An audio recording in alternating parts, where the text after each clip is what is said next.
講起 PC 手提遊戲機就一定會諗起 Steam Deck，但可惜佢畫面體驗就真係麻麻地。個 mon 只係 LCD， 最高60Hz 嘅刷新率，而且續航力差。玩 3A 大作嘅話咧，可能只係夠玩一程巴士嘅時間。新嘅 Steam Deck OLED 除咗換咗 OLED 螢幕顯示靚咗之外，遊戲效能、續航力、叉電速度咧都有提升到。對 Steam Deck 仲有啲疑慮，未入手嘅玩家想知道今代嘅 OLED 版係咪終於可以入手嘅話，就要繼續睇埋落去啦。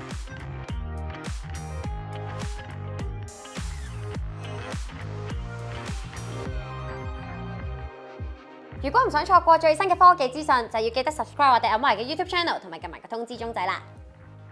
首先講下今次最大嘅升級，今代改用咗 HDR OLED 螢幕，亦都因為螢幕邊框更加窄，喺機身 size 冇變大嘅情況之下，螢幕由7吋加大到去7.4吋。今代螢幕亮度最高可以推到1000尼特。咁而家就即刻俾大家睇一睇兩代機螢幕嘅分別啦。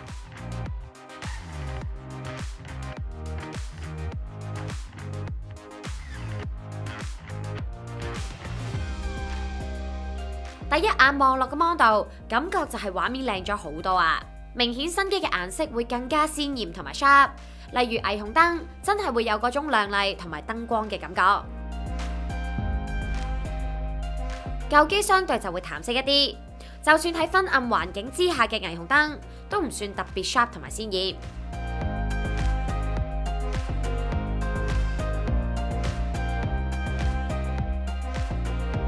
而喺一啲光嘅場景，睇到新機顯示出嚟嘅太陽光非常之靚，特別係雲層間滲透出嚟嘅太陽光，可以見到新機嘅天空更加有層次感。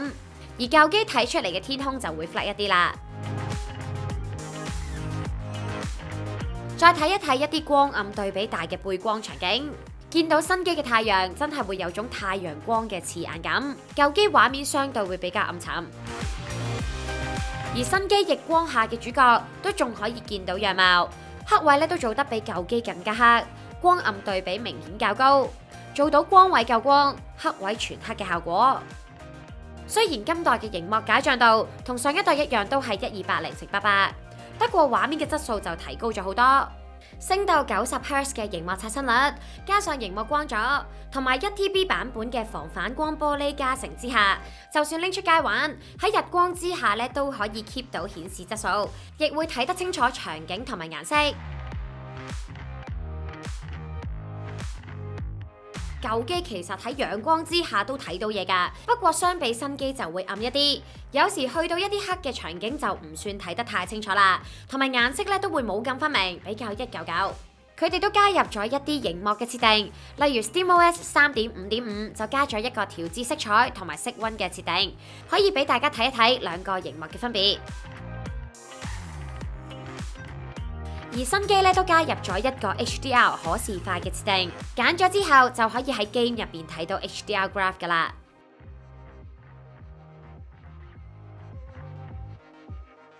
除咗畫面，相信上代冇買嘅用家都會想知道今代喺續航力方面有冇提升。今代嘅 APU 咧改用咗6nm 製程，更加慳電嘅 OLED 螢幕，再配搭埋比上一代40Wh更加大嘅50Wh電池。官方就聲稱新機嘅續航力提升咗30至50%。當我分別用新舊機玩 Lies of P 20分鐘，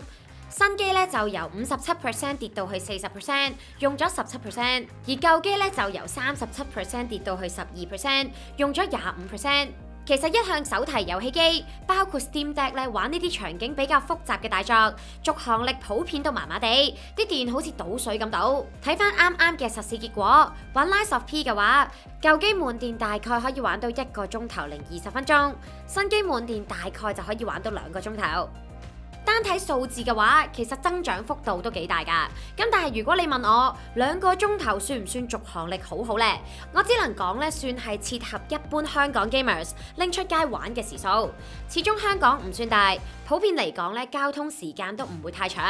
如果只係普通搭車或者等人嗰陣玩，其實都勉強夠用。但如果要喺屋企唔插電咁樣拎住周圍玩，可能咧就難啲夠用啦。至於玩一啲簡單啲嘅 2D game，續航力嘅提升就會更加明顯，亦都會貼近翻玩家們對手提機續航力嘅期望。例如《機戰30》、《開 Auto Move 20分鐘，新機咧就由91% 跌到去86%，用咗5% 電；而舊機就由90% 跌到去83%，用咗7% 電。如果根據呢一個耗電速度，粗略估計舊機滿電嘅話，可以玩到4個半鐘頭，而新機滿電咧就可以玩到6個半鐘頭，提升咗接近45%。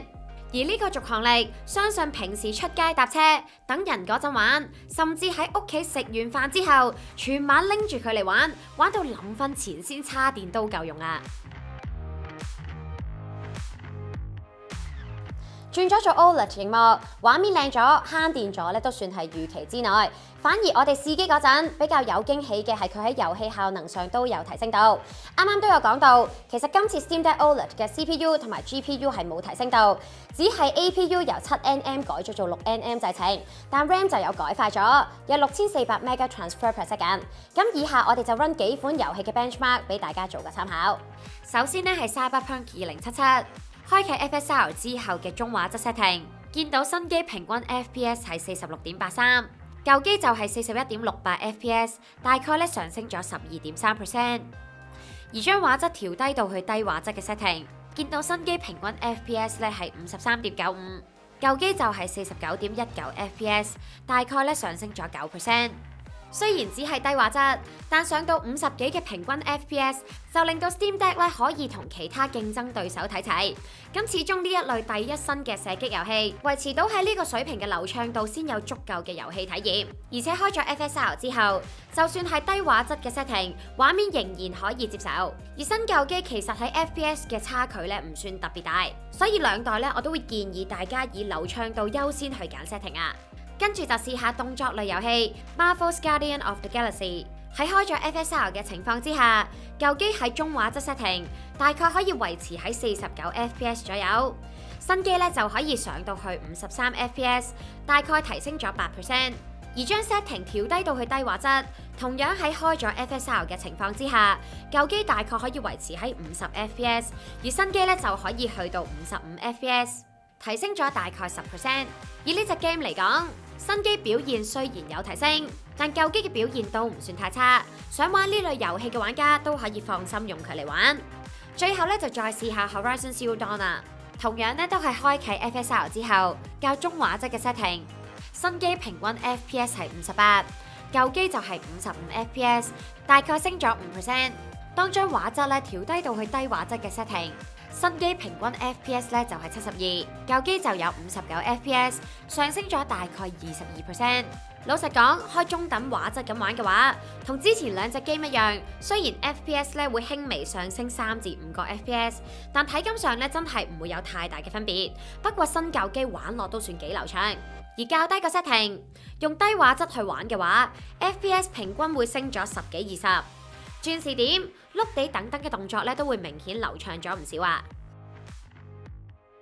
雖然睇呢三隻 game 嘅 benchmark 喺平均 FPS 嘅上升幅度咧就唔算好大啊，但玩落咧明顯都會覺得新機係比較流暢穩定，舊機咧會時不時有 drop frame 嘅情況，有時仲會跌到去10 FPS 以下，要原地等一等先會變翻正常。除咗頭先講嗰三隻 game， 仲有 Lies of P、Hogwarts Legacy、Spider-Man Miles Morales 呢一類場景比較複雜嘅遊戲都會有呢個問題出現啦。雖然咧今次升級咗做 OLED 7.4寸嘅 mon， 咁不過如果喺屋企打機，而本身屋企部主機又唔夠力玩 game 嘅話，就梗係駁翻個 mon 打機最爽啦。我哋就試用多佢駁呢款 ASUS 嘅27寸 QHD OLED 嘅電競 mon， 最高支援240Hz 嘅刷新率，0.03ms 極速反應時間，要嚟駁 Steam Deck 絕對夠用。而佢最特別咧就係加入咗大型嘅散熱器同埋智能電壓最佳化技術，可以增加亮度同埋大大延長 mon 嘅壽命。我就用佢嚟試玩需要極快反應時間嘅 FPS game， 感覺真係完全冇延遲，而且動態清晰度極高啊！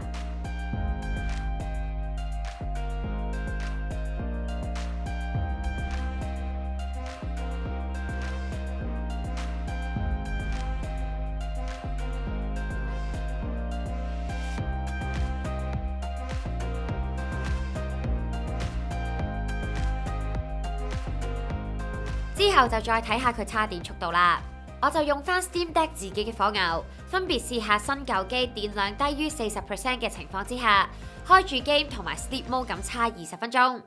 又睇下速度上會唔會有分別啦。其實睇翻個結果，一路玩一路叉電嘅話，兩代機喺速度上咧唔算差得好遠。但如果 Sleep Mode 咁樣叉電，新機無論係對比佢自身玩住咁叉電，定係對比舊機喺叉電速度上咧都有明顯嘅差距。最誇張嘅係新機 Sleep Mode 咁叉電，1個鐘頭就可以比舊機差多成33% 電。呢一點咧對於續航力仍然有進步空間嘅 Steam Deck OLED 都算係幾幫到玩家手啦。就算新機遊玩時間長咗，好多時咧仍然要為佢哋叉電或者插住電咁玩，尤其是喺床邊，如果唔夠插頭位，只要插住咗 Steam Deck 咧就唔可以同時叉電話或者其他常用嘅裝置。而呢一個 Boost Charge Pro 咧，同時可以提供2個合共65W 嘅 USB-C 3.0叉電位，滿足到 Steam Deck 45W 嘅叉電需求之外，仲可以叉埋 iPhone、iPad 甚至乎係 MacBook。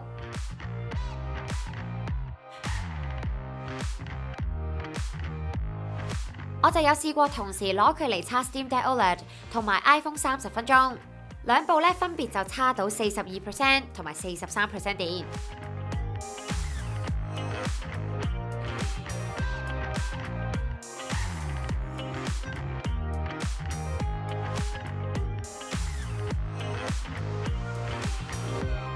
6nm 製程嘅 APU 令到新嘅 Steam Deck 咧功耗更加低。照道理咧，佢喺散熱方面都會做得更加好。我就試過分別用新舊機開 Hogwarts Legacy 玩15分鐘，機內顯示新機嘅 CPU 係70度，GPU 係75度，舊機嘅 CPU 咧係73度，GPU 就係77至78度左右。而我咧都有度過機身嘅溫度，新機嘅機背咧係34度，手柄位33度，螢幕係38.6度左右，出風位咧係41度。而舊機機背咧就接近係38度，手柄位係34度，螢幕42度，出風位咧就有成47度。比較之下咧都可以睇得出新嘅 Steam Deck OLED 喺散熱方面咧係做得好咗啲嘅。另外咧，今次新機其中一個最實用嘅更新就係升級咗做 WiFi 6E，代表可以單 game 單得更加快，上網打機咧亦都更加穩定。咁前提咧當然就係你要有 WiFi 6E 嘅 router 啦。我哋就揀咗用呢款 ASUS ROG Rapture GT-AAC 16000，佢係第一款4頻規格 WiFi 6E 嘅電競 router， 仲同時配有一個 2.5Gbps/s、2個 10Gbps/s 有線界面，加上 2.0GHz 4核處理器、2GB DDR4 RAM、6GHz 頻寬可以達到4804 Mbps， 而且有 Boost Range Plus 技術，可以將信號範圍擴大38%。我哋咧就試下用佢喺 Steam Deck OLED 度下載一隻有成38.2GB 嘅賽車機，但我哋咧只係下載咗11分05秒就下載完成，最高速嗰陣咧仲可以達到700 Mbps 添。另外呢一款 router 咧都配有 ASUS WRT 作業系統，有3段遊戲加速功能，打機就更加好啦。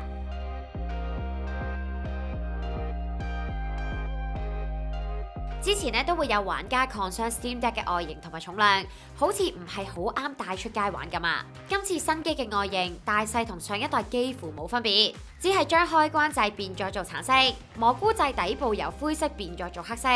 不過拎上手就會明顯感覺到新機輕咗好多。